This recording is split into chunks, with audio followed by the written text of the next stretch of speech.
Hello and welcome, bookworms. Welcome to this week's episode of The Contented Narrative.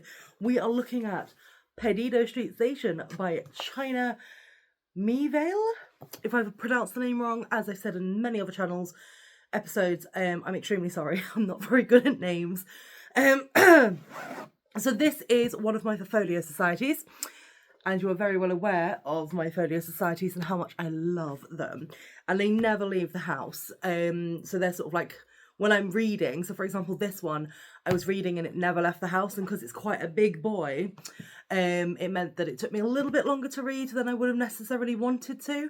But it was still thoroughly enjoyable. So this this book was very hard to get into, but not because it was a bad book. I find that with most books, if you sort of like set in a world where you sort of understand the basics, understand like humans, even fays and stuff like that, you sort of like, right, okay, cool, I know where I'm going. This one has like Vodnoi in it, who are like I was imagining them as like seal-looking creatures, that can like water weave, so they can create things out of water because that's what they can do. I mean, you've also got like Lynn as well. Let's see if I can find a picture of Lynn. But she's so she's like a human body, but like a carapace of a beetle, and her species is like that. The Kefri, I think they're called. But you've got all sorts in there, and I think the reason it kept taking me so long to get into this book is because every time I kind of be like, right, okay, I'm starting to get back in line with the language, back in line with how they sign, how they sound. Like the Kefri can't talk, so they sign to communicate with other people. And it's just like, as soon as I started getting into that again, I'd have to sort of like, because I went off to work and was reading books while I was at work, it would sort of take me out of that, and then took me a while to get back in. But overall, there was a lot in here that I didn't fully understand. And when they started going off about like chaos engines and getting someone to fly again, and like, but like it was interesting, it was fun, but I think when I started to really, really enjoy it is when you come across the slake moths. Now, in the book, you first come across the slake moths as like a little caterpillar, like a little thing, and then it it becomes something so much worse than you possibly think it could be, and it's then sort of like, that's when I started getting interested. When I started going, oh, okay.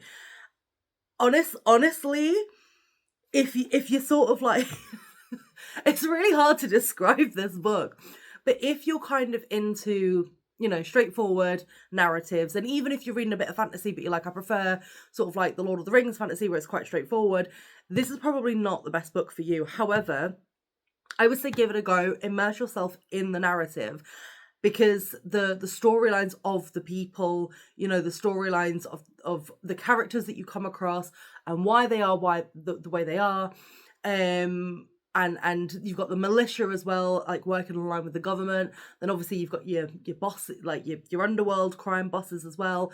You've got your constructs in the machinery. You've got machinery versus man. Sorry, but man doesn't even realize that they're against machines at the minute. So like they're fighting battles on fronts they didn't even know they had. And it was really, really good, very well written. And I did thoroughly enjoy it. I will just say the one thing is the character of Yag. I can't pronounce his full name. I'm not even going to attempt to. Who kind of sets it going to set our main guy into the idea of like getting someone to fly again. When you find out what he actually did to have his wings ripped away from him, I was a little bit pissed off about that. I was a little bit sort of like, all right, so all of this build up, all of this that it could have, and you chose that as what it was. So this is how you're going to end it with them? Like, he's learning to become something else. He's helped these guys in situations, and this is what you're going to do with his character? And I will say that's the only thing that kind of really upset me in a way, because I was just kind of sat there being like, I wish they hadn't done it the way that they'd done. Like, I wish China hadn't done it the way that he'd done it. But I'm not the author, and I do think if I didn't read that final sort of like bit of like to find out what happened to Yag and why Yag ended up having his wings ripped from him, I probably would have given it like a 5-star out of 5-star. It was very like the world building was fantastic. You really started to immerse yourself in it. I think if you can read it with pictures, like this is like the constructs. But if you can read it with pictures, I think it would definitely help with your brain to kind of visualize what you're looking at, because I do think that, like, even though I am quite a visual person, at times I was struggling, even though the descriptions were great, I was struggling at times to be like, okay, what do they actually look like? So having the pictures definitely helped.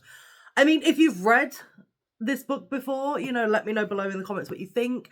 If you're gonna give it a go, let me know below in the comments as well, if you've enjoyed it. Thank you so much for your continued support. It means the world to me that you guys keep watching my videos.